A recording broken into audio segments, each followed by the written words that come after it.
Hello, hello. Hey, buddy. Oh, your pulse come down yet? No, woo! I'm What still a start. shaking. My goodness. Bash Bros to start the game. Oh my, like who had that on their bingo card for a best on best international hockey game? My goodness, these guys have wanted this game for 10 years, right? Like just waiting for this type of hockey with the sitting out of the Olympics last time. Just every Canadian, every American hockey fan has been waiting for this to see McDavid and the younger Canadians go against the Americans, because the Americans have been pushing so hard with their US development program and everything. And like they've been churning out way better prospects recently. Like we've been craving this as fans too, and like just inject it into my veins. The energy is insane. So you're gonna say that in general, we're gonna call that first period enough. Oh, yeah. I mean, it's cooled down, quote unquote, but it is literally like one big hit or bump of a goalie away from exploding. And like, how often do you see Connor McDavid get hit, let alone blown up twice by McAvoy? Like, McAvoy has smacked him twice. Like, there's been some big hits, not something you would see. Like, normally we would be watching an all-star game right now, but like, don't ever play the all-star game again, please. NHL, please do this all the time and add more teams. Like, oh my God, I need it. Well, you saw Binnington get a little bump there. I thought he might go a little crazy after that, but he seemed to keep his cool when I can't remember which player was going through the crease, but someone gave him a little bump and he managed to stay cool. Oh, what did you give Binnington an up or a down for that period? 50-50. Like the goal is not a goal he can let in a game like this with that kind of intensity, the way it started with the energy so high. You can't give up that softie, especially after the incredible goal that McDavid scored. Canada's rolling, and then you let that in. But then in turn, he makes a huge blocker save later in the period to keep the game tied, which is another good thing. And you know, at first I'm questioning why you go back to Binnington, and then you see that he does have that ability to step up in these big games. Like he did win the Stanley Cup and had some big games in that cup run. And then that whole last half of that season where St. Louis won, he was such a huge part of that team. So I get why they're running with him.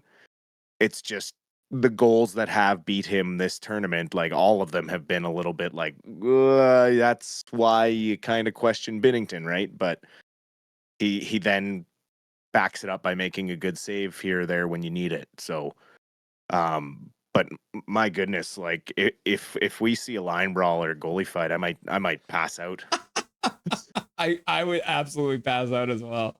But I mean, like, even statistically, I think they just actually took one of Canada's shots away. So the shots were 8-7. The faceoffs were 50-50. Neither team scored on the power play. The penalty minutes were 19-17. The hits were 13 apiece.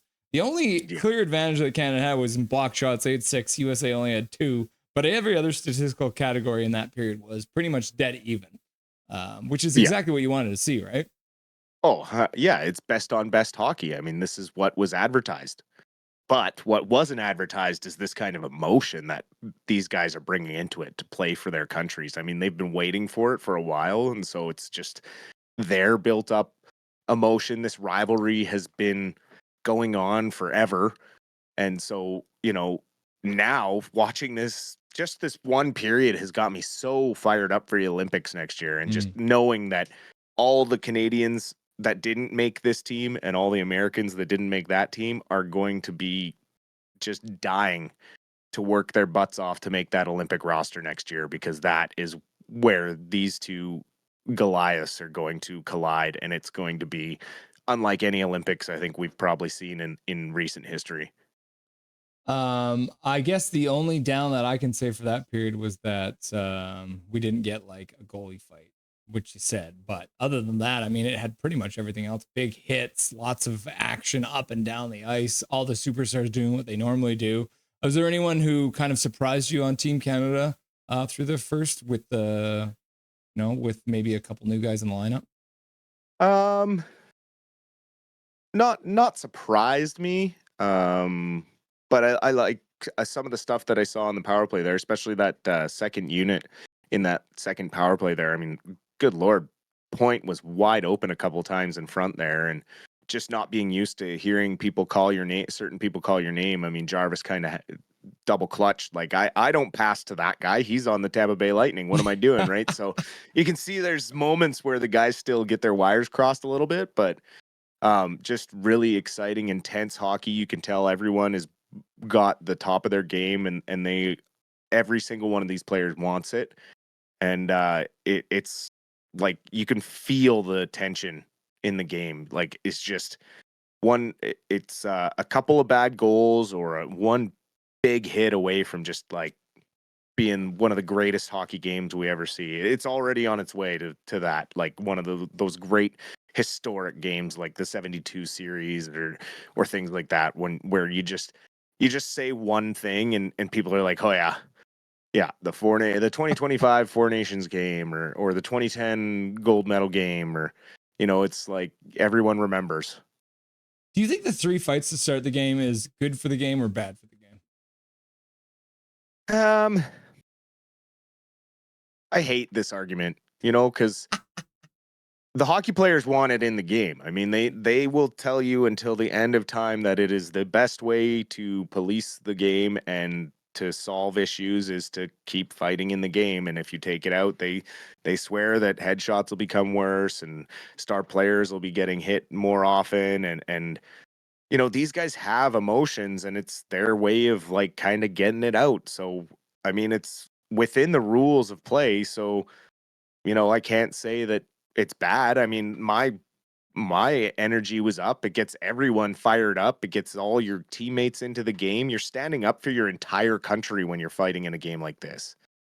And so it's hard to say whether it's good or bad, but like the feelings that I felt inside me, I can't argue that it was a bad thing. Like, it got me fired up and it got me into the game. And I mean, if that's the purpose of it, then it should be there.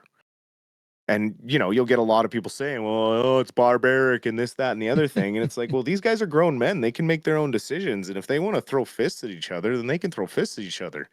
I'm here for it. I mean, it's gone back to the beginning of time. I mean, the original like sports was gladiator battles to the death. So I mean, like, this is entertainment. Whether we like it or not, this gets people fired up. No one really wants to admit it or say it out loud or admit it, but in public, but we like fighting in hockey. It gets the emotions going. It just pushes it to that extra level where it's like it means that much to these guys that they are guys you don't normally see fight. Just dropping the gloves. I mean, we would have loved to see JT Miller bring that kind of emotion to the Canucks a few times this year, where he would just drop the gloves and be standing around willing to take anyone who wants him. Right? Like, he was standing there for a good 3 seconds before anyone else dropped their gloves. He was just, "Someone bite me." Like, that's the emotion. Like, it just takes you over, right? And I mean, you and I have been in games, roller hockey games. Mm-hmm. We've had certain teammates that can get a whole whole lot of stuff going, right? So, and you just do. Something else takes over. It's like a switch flips, right? So there's just moments where it's just part of the game, and you stand up for your team, you stand up for your country. It's just what hockey is. We've seen some things. We've seen some things. So let's quickly just talk about, because obviously a couple changes to the Canadian lineup. Two of them are by necessity, right? And then one was a choice. So you had a couple defensemen come out, a couple new defensemen come in. Cale Makar last minute got pulled out, threw my whole lineup out.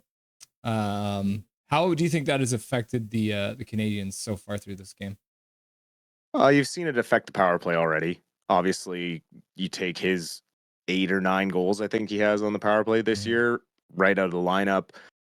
You can see that it's a little less fluid than what they had going in game 1. However, I mean, it's not like they have nobody to turn to. I mean, then you go to Morrissey and Doughty, and it's like, well, those guys are perfectly good quarterbacks for their teams on the power play. So it's not like there's not enough firepower out there to make up for it.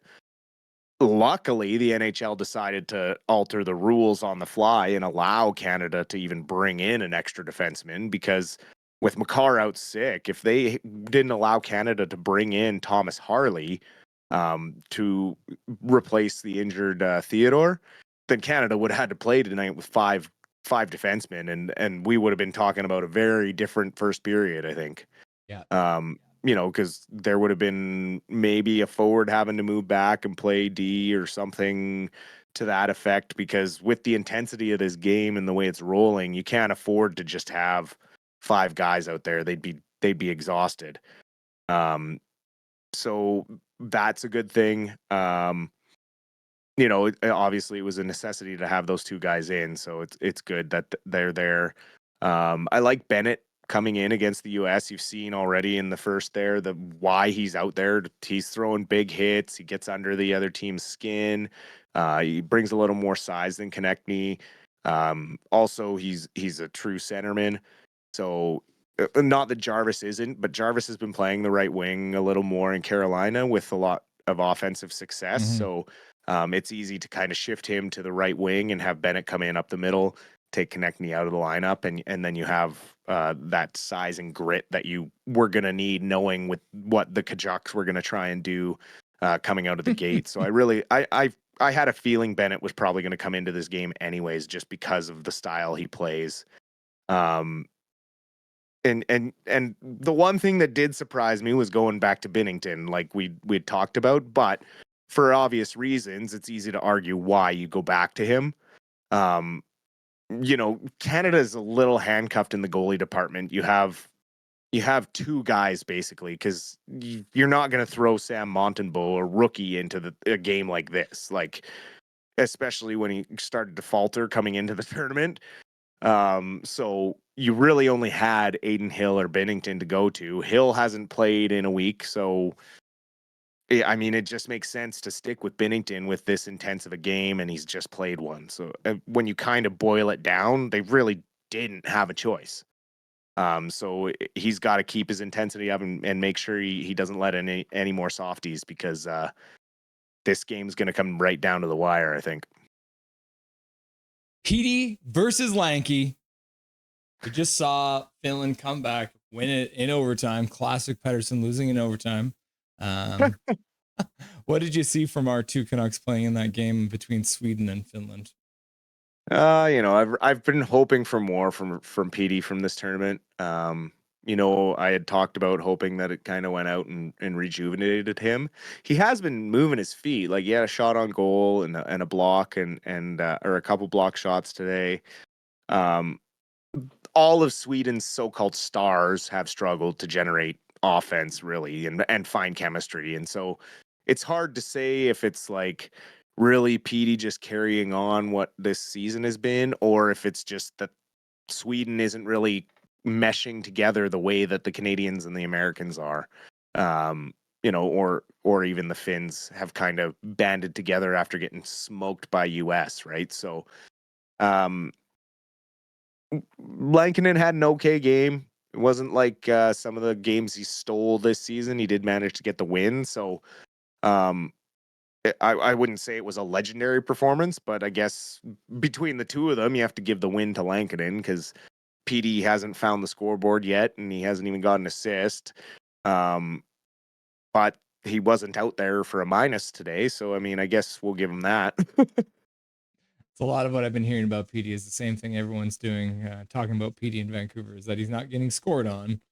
But he also did draw a penalty in the third period, which ended up essentially getting the game to overtime because it killed any of Finland's momentum going into that end of the third period. So we'll give him, and I think he had a hold at the point too at one point on a couple plays there. So I mean, that's the thing we keep on talking about with PD. Even when he's not scoring, he's not a defensive liability, and he's hanging on out there. But he is also only playing third line center minutes for Team Sweden, so that's kind of interesting.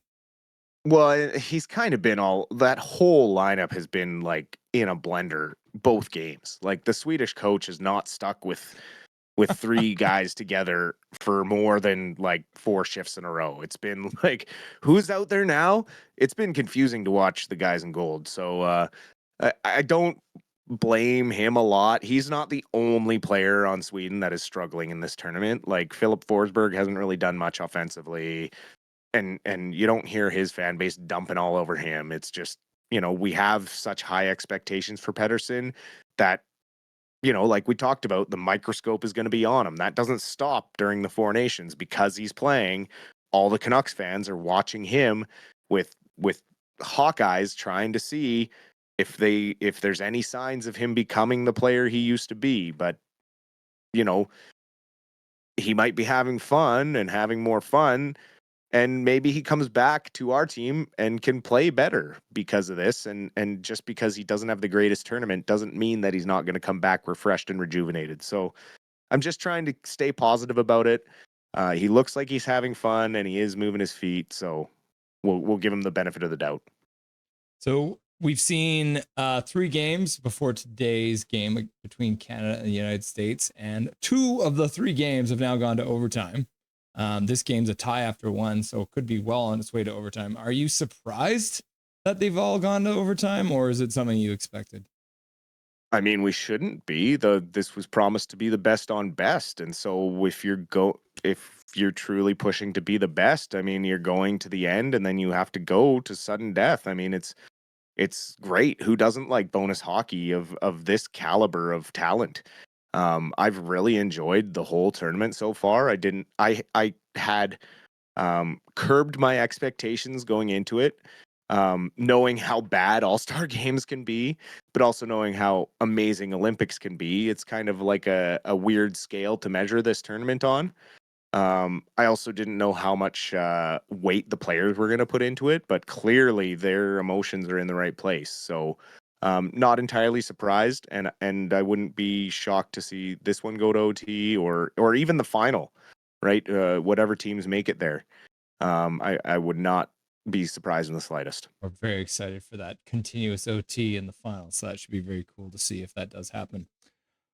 We didn't get to the Abbey Canucks. We have one game to talk about, and then they're going to get started here in a couple minutes here, but we'll save that for the post-game show. So enjoy the rest of the game, and we'll talk to you in the post-game, brother. Sounds good. Nothing is perfect.